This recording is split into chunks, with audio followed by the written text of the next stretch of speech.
particularly is very expertise in head replacement. Can you give us a rundown of that? Sure, we do. You know, we've started doing using the rapid prototyping machine to get greater performance in our characters, and so we've started to create. We design all these faces and we print them out, and you're able to. So you have fish here. You're able to take the face off, put another one on. There's numerous expressions. And we have split lines in these faces. So this is what we call a fused face. And the fused face we'll use for close-ups. But for further away shots, we usually have a split line here.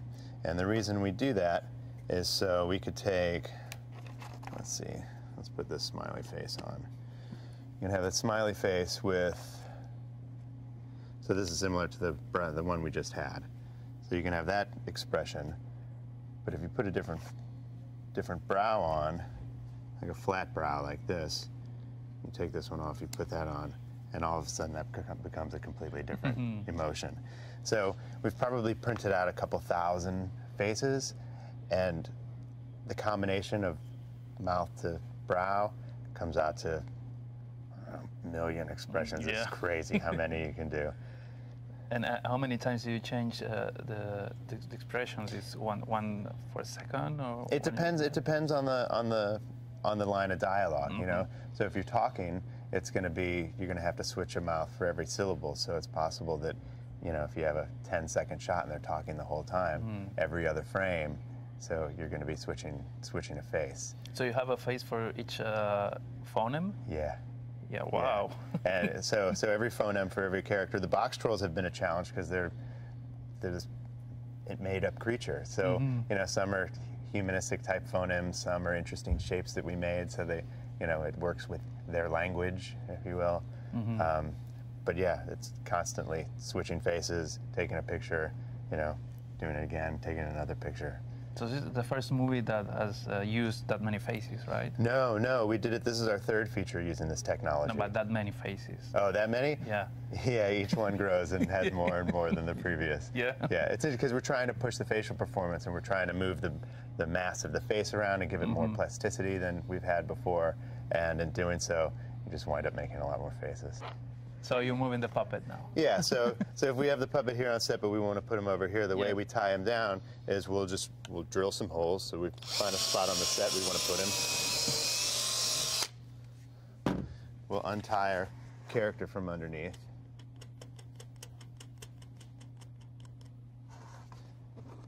So we have threaded rod in their feet, which allows us to tie them down. So we sink this, I'm gonna put this over here. We'll put the threaded rod in the hole that we just drilled. I'll find the rod underneath with the knurled nut.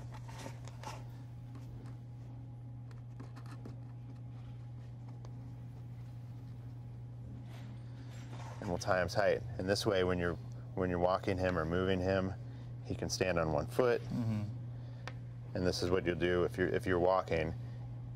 You'd animate him this way, all the way until he's about to step down, and then you drill another hole. So you have a set full of holes. Yeah, so you have a set full of holes, and then you have your set dressers who will come in afterwards, patch all of the holes, and then in visual effects afterwards, they'll do a clean plate and make it all look beautiful. So the question is, with the technology has been improving along these years, when do you draw the line in terms of, okay, I want to do this stop motion and I want to do this VFX? You know, I think we just try to do whatever option is gonna look the best. So all of our hero characters are stop motion. And most of our secondary characters have been stop motion. We're starting to spread secondary or stop motion and visual effects, and all of our background characters have been visual effects. I could see in the future that it's going to be a combination. You know, it wouldn't surprise me if on the next film or the film after that we have a CG character or visual effects character interacting with a stop motion character. It just seems to be going that way. What are your influences in stop motion? I imagine Ray Harryhausen. Harryhausen, of course. Yeah. You know, as a kid, I loved George Powell. you know, and I always enjoyed the Christmas specials, you know, that you get during the holidays. Yeah. Yeah. Yeah, and this movie and the studio's movies, Paranorman and Coraline, are particularly not aimed only for children, because they're not this family fodder. Right. They're a little dark, a little quirk. Mm-hmm.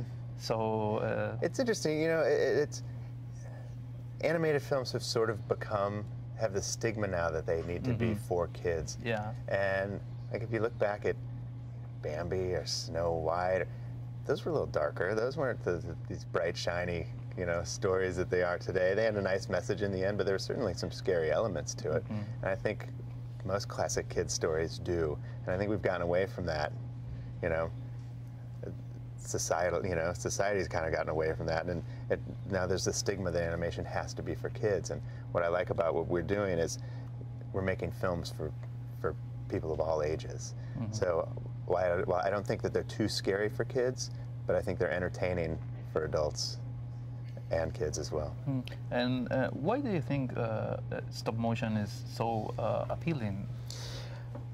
I like it. I think that there's a tactility to it, you know, because you can reach out and you can touch it and you can move it. You know, you can see the textures, you know, like this hair is real, you know. There are things about it that you don't get with CG. Our animations are performances. They're not, you know, you can't save it and tweak it until it's perfect. So there are slight subtlety, you know. There are things that aren't perfect in it, and I think that gives it a soul that you don't find in CG. And you have another character over there. Could you give us a Yeah, this is just another one of our characters, Snips. You want to give him you want to hold him? Sure. So he's got, just like Fish, he's got a ball and socket armature underneath him, and you can manipulate him one frame at a time. Feel free to have a play. So, and he'll hold his position. His hands are wired. And he has the same head replacement. Same head replacements, you know, different face obviously, but the same technique. Great. Yeah. Well, thank you very much. Absolutely. And good luck with the film. Thank you. This is great.